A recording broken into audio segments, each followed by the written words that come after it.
Teachers who caught students cheating? What was the most clever method you've ever discovered? I've been teaching high school biology for 12 years, and I thought I'd seen every cheating method imaginable. Hidden notes in calculator cases, answers written on water bottle labels, Morse code tapping between desks. But nothing prepared me for what Dexter Pemberton pulled during my AP biology final. Dexter was brilliant, the kind of student who could explain cellular respiration while half asleep. His test scores were always perfect, so when his midterm grade dropped to a C+, I was genuinely concerned. Everything okay at home? I asked after class. He shifted uncomfortably. Yeah, just been distracted lately. 2 weeks before finals, I noticed something odd. Dexter started wearing the same ratty green hoodie every day. Unusual for someone who typically dressed better than most teachers. When I complimented his dedication to that particular sweatshirt, he just shrugged. The day of the final, Dexter sat in his usual spot, third row center. Green hoodie zipped up despite the classroom being uncomfortably warm. As I distributed test booklets, I watched him carefully. No suspicious movements, no glancing around. He seemed focused, confident even. Halfway through the exam, I noticed Dexter kept pulling at his hoodie strings.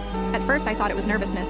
Then I realized the pattern. 2 quick tugs, pause, 3 tugs, pause. He'd tug, write an answer, tug again, write more. During my walk around the classroom, I stopped behind him. His test was nearly complete, every answer correct so far, but something caught my eye. Tiny marks on his hoodie strings. They looked like pen marks, almost like Morse code. I waited until after the exam to investigate. While students filed out, I asked Dexter to stay behind. Mind if I examine that hoodie? I asked casually. His face went white. Why? Just curious about the pattern on the strings. He reluctantly removed it, and my suspicions were confirmed. The hoodie strings were covered in carefully placed ink dots and dashes, an entire cheat sheet written in Morse code. He'd been nervously pulling the strings through his fingers, reading the answers with his fingertips.